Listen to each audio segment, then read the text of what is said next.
Hello everyone, data structures in Python. ఇందులో మొదటి list already explain చేస్తాను. లిస్ట్ని డిఫైన్ చేయాలంటే ఏదో ఒక లిస్ట్ నేమ్ ఉండాలి, ఈక్వల్ టు పెట్టాలి, స్క్వేర్ బ్రాకెట్స్ కంపల్సరీ ఉండాలి. స్క్వేర్ బ్రాకెట్స్లో మనం వాల్యూస్ని పాస్ చేయొచ్చు, డిఫరెంట్ డేటా టైప్స్ని పాస్ చేయొచ్చు. అవి కంపల్సరీ కామా సపరేట్తో సపరేట్ చేసి ఉండాలి. అది లిస్ట్ అంటే. లిస్ట్ని డేటా స్ట్రక్చర్ అన్నాం కాబట్టి ప్రాపర్గా అరేంజ్ చేసుకోవచ్చు. ఆ అరేంజ్ చేసుకున్న వాల్యూస్ని ఒక దగ్గర స్టోర్ చేసుకోవడాన్ని లిస్ట్ అన్నాం, అందులో డేటా స్ట్రక్చర్స్ అన్నాం. ఇప్పుడు లిస్ట్లో వాల్యూస్ని యాక్సెస్ చేసుకోవాలంటే మనకి పాజిటివ్ ఇండెక్స్, నెగిటివ్ ఇండెక్స్ ఉంటుంది. అందులో ఎన్ని వాల్యూస్ స్టోర్ అయ్యి ఉన్నాయి తెలుసుకోవడానికి లెంత్ ఆఫ్ ఆ లిస్ట్ నేమ్ ఇస్తే అవి వస్తాయి.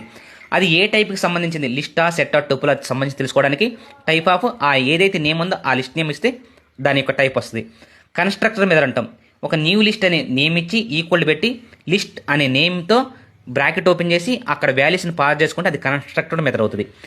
ఒకవేళ ఆ లిస్ట్లో ఉన్న వాల్యూస్ని మనం యాక్సెస్ చేసుకోవాలంటే, ఐటమ్స్ని యాక్సెస్ చేసుకోవాలంటే మనకి 3 రకాలుగా యాక్సెస్ చేసుకోవచ్చు. Positive index, negative index, range of index అని. పాజిటివ్ ఇండెక్స్ అంటే లిస్ట్ స్టార్ట్ అయిన దగ్గర నుంచి ఎండ్ అయ్యేదాకా వెళ్ళటాన్ని, అంటే 0 నుంచి ఇండెక్స్ ఆల్వేస్ స్టార్ట్స్ ఫ్రమ్ 0 నుంచి స్టార్ట్ అయింది. 0, 1, 2, 3 అలా పాజిటివ్ ఇండెక్స్. నెగిటివ్ ఇండెక్స్ అయితే లిస్ట్ ఎక్కడైతే ఎండ్ అయిందో ఎండ్ అయ్యే దగ్గర నుంచి మొదటి దగ్గర రావడానికి నెగిటివ్ ఇండెక్స్ ఉంది, అంటే -1, -2, -3 అంటాం.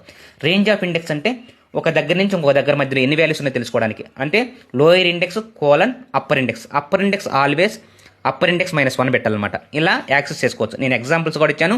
మీకు తెలియకపోతే డౌట్స్ ఏమైనా ఉంటే కమెంట్ రూపంలో తెలియజేయండి, మీకు మళ్ళీ తర్వాత క్లియర్గా ఎక్స్ప్లెయిన్ చేస్తాను. పైథాన్ ప్రోగ్రామింగ్ చాలా ఈజియెస్ట్ లాంగ్వేజ్, ఎవరైనా నేర్చుకోవచ్చు. ఎలాంటి కంప్యూటర్ ప్రోగ్రామింగ్ నాలెడ్జ్ అవసరం లేదు. చిన్నపిల్లల దగ్గర నుంచి పెద్దవాళ్ళ దాకా ఎవరైనా నేర్చుకోవచ్చు.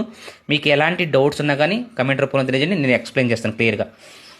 నేను పైథాన్ ప్రోగ్రామింగ్ లాంగ్వేజ్తో పాటు machine learning, deep learning, natural language processing, generative AI, large language models, data science, SQL, statics, Linux commands, AWS, Azure, GCP, Grok, CI/CD pipelines, Jenkins, Kubernetes, GitLab, Argo CD, ML flow, Kubeflow మొత్తం మీకు తెలుగులోనే క్లియర్గా explain చేస్తాను.